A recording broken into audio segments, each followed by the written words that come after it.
G'day and welcome to the White Rock Spring Mountain Conservation Estate, located on the south side of Ipswich in Queensland, Australia. I've managed to score a day off in the middle of the working week, so I thought I might head on out here today, and we're going to do a hike out to the White Rock itself, which is a rather large prominent rock feature that gives the estate part of its name. We'll just close in on the map here and hopefully this will show up our game. And today, I don't know if you can see that very well, we're actually up around about here. We're going to walk on the main part of the track down to this point here. That's a very broad track, it's a vehicular type track. We'll then be branching off and heading along this black line, which is the White Rock Ridge hike trail, which takes us out to White Rock. That's a much more of a bushwalking type track and an awful lot more interesting and a lot more fun. Hopefully we'll get to see a bit of wildlife and a few other odds and things as we go and check out the view. The other reason we're out here today was just testing out a new pack, which we'll just bring into shot here. This is a Blackwolf brand Pinnacle. It's a 40 litre day type pack. We'll do a full review on this probably back at home. I didn't bring the tripod today. I was going to do a review out here, but what we'll do is we'll give this thing a test run today, and then when we get back home I'll give my opinions on it in a separate review. So come along for the walk and hope you enjoy it. Let's go. And so we're just coming up to that vehicular trail and we see this rather interesting sign here. Looks very scary, doesn't it? The reason that there's a lot of unexploded ammunition apparently out here is that back in the Second World War, this was in fact used as a training area. The US troops of the, I believe it was the 32nd Infantry Division, they trained here, so amongst Australian troops, and there was a lot of firing ranges. I believe everything from small arms right through to mortar and artillery out in this area. There are apparently gun pits out in here in various parts of the conservation estate. I'd love to be able to take you to them, but I don't actually know where they're located. I've never been able to track that down. We're just a little bit further up that trail and we've found a little bit of wildlife to show you. This is one of the hazards of the tracks in the Australian bush as a rule. They're golden orb weaver spiders. They tend to love building webs across trails, and if you walk into one, if you're not paying attention, it gets on your face. It can be quite awkward. They're quite a decent sized spider. I don't believe they'll hurt you at all, but having one wrapped around your face can be a little bit off-putting. So as you can see, there's quite a lot of water standing on the track in various places and off to the side of the track in the low-lying areas. This is much more than we would normally see. We've had in this area, in this region I should say, the worst flooding we've had since the famous 1974 floods.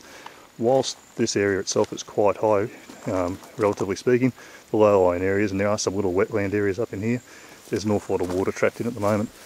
Basically the ground's just so soaked it's not absorbing any more water. But that's one of the reasons that the place is looking so lush and green. So here we are at the start of the White Rock Ridge track. Most people do not find this track. The signage to get to this particular point is not very good, and the guide maps of the area are in fact wrong. So that's really sad for most people. They miss this, but it's actually quite good for me because it means that the odds are I'll have this track to myself today and I'll get to enjoy the peace and solitude of the bush. Now, I am out here on my own today. Strictly speaking, that's against the rules. You hear people say you should never go bushwalking on your own, and that's probably good advice. However, I've been out into this area many times before. I know my equipment, I know my abilities, and I'm quite comfortable with doing this. Having said that, there's also mobile phone coverage of the whole area if I do get into trouble, and if I got into real serious trouble, I do have my GPS on me, not that I'm particularly using it, but I could in fact punch up the exact coordinates of where I am and I'll be able to get help. But obviously I don't anticipate that happening. I actually like coming out to a place like this on my own, I say just for the solitude, to get away from people, to get away from noise. I find it's a very cathartic experience, very relaxing. It doesn't sound right at the moment. I'm starting to breathe heavy. I haven't been doing a lot of this lately, and it is quite hot today. It's forecast to go to around 31 degrees Celsius, and of course, as I mentioned, it's been raining a lot, so an awful lot of humidity. So it's very important to carry a lot of water in the Australian bush. More's better than less. You do tend to sweat quite an extensive amount of water out of your body. The big enemy out here is dehydration. You've heard me talking a couple of my knife reviews about lantana. For those who are lucky enough not to have struck it, this is lantana. Furry leaves. It's got these little hairs, if you like, or prickles on the stems. You don't want to mess with those. And it's one of the reasons I've got a kukri machete.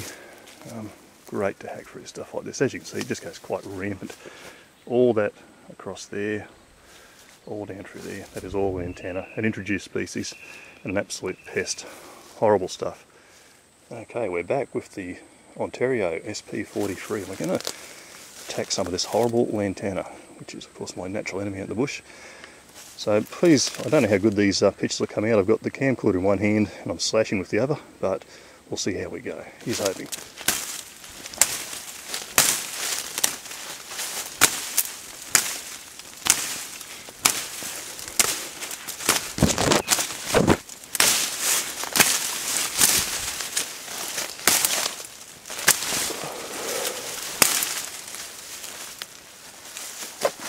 Okay, I don't know how well that footage has come out, but quite good.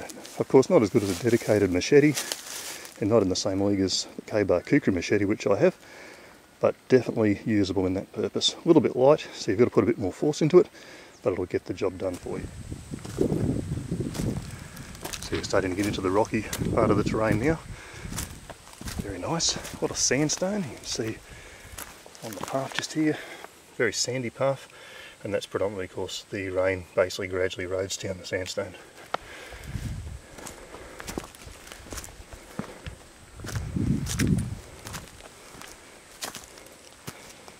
As you can tell that you'll see in sandstone in the Australian bush, very red, almost orange. Lichen growing on some of them there.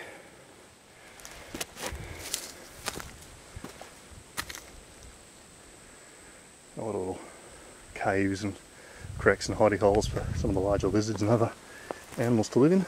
This time of day and in this heat, generally they stay in shelter. Not silly like us humans to be walking around in this heat and humidity. We're coming up and look at that. Sorry about the bouncing. Just see through that gap in the bushland there what's known as civilization. I've got to tell you, I'd much rather be out here. I just wanted to show you why the White Rock Ridge path gets its name. It's actually quite a narrow ridge that paths on. If we look off to this side, you can see there the ground drops away down into a gully.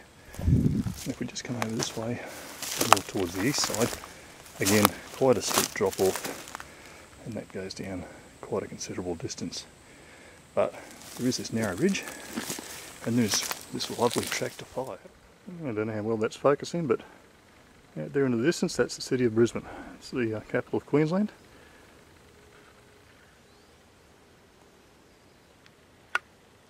Anyway, back to our task at hand. The Ridge Trail. A lot more scenic than any city I've ever been to. At the moment it's just so lush and green with all this rain. As I said, quite humid, quite hot today. And at times there's a little bit of a breeze coming through. That's just taking the edge off that, which is nice. But very pleasant. It's great to be out here.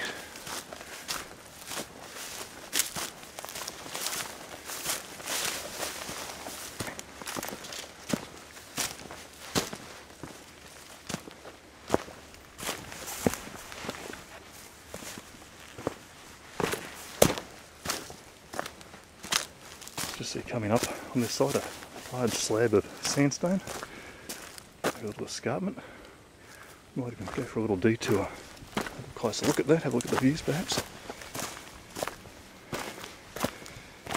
I think up this, just up ahead, there's a little bit of climbing and scrabbling to do.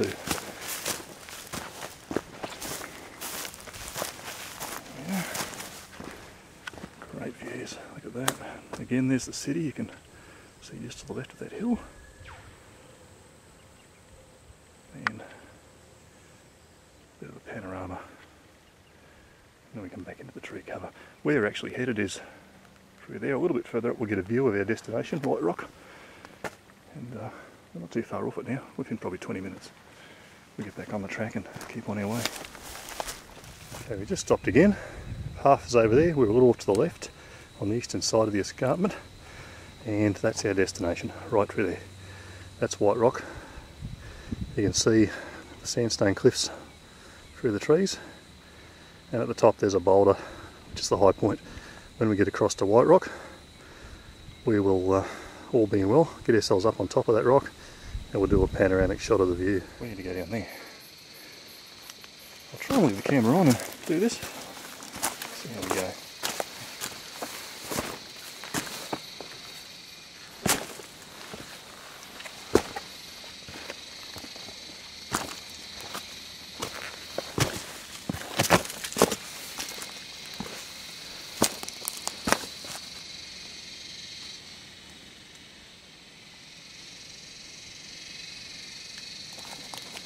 on the left here, there's a nice piece of the rock's been chewed away. Looks like a cave there. We'll have a closer look at that. Yeah, it's a nice little cave. Probably some animals would take shelter, possibly live in there. Some more beautiful sandstone formations up there above the path. I'll show you that. Love this kind of landscape.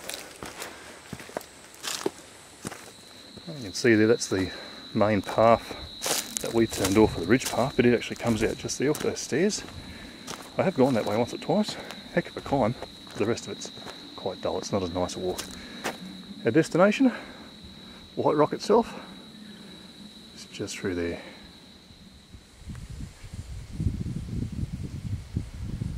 And here we are. We've arrived at White Rock. It's just the last 100 metres or so of the path. You can see a lot of holes, a lot of little caves. Beautiful colours. I always find this sign quite funny. It's kind of evidence of mankind's need to label everything, even completely obvious. And we're going straight up through there. Okay, here we are, we made it. No way I could have filmed coming up there. Needed both hands to scrabble up through that. So we're on top of White Rock. Quick spin around. And of course, it's the high point there. Now all over White Rock itself, you find things like this. Basically people have chiselled their names. They basically graffitied the rock. Some of it goes back apparently as far back as the 1920s and possibly even before. This particular one, whenever it shows up, it's got the date there of 1956. So that's some pretty long-term vandalism. The very pinnacle of White Rock itself, and the view, as mentioned, not too shabby. We'll do a bit of a 360 degree.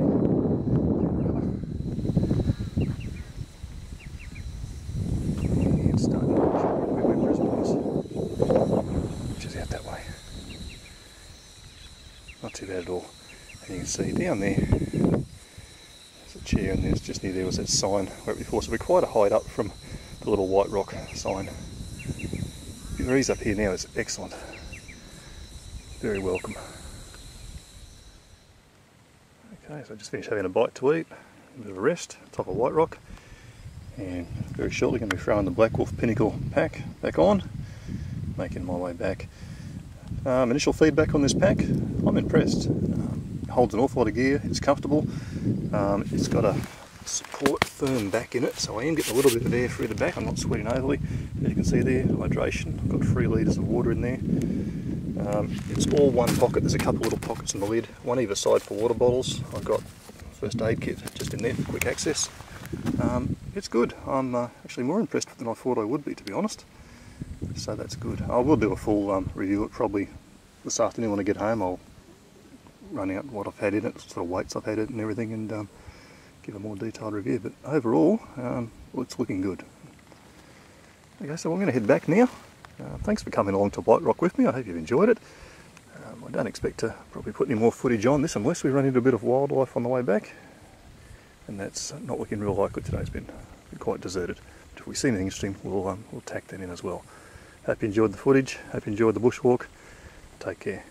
See you next time.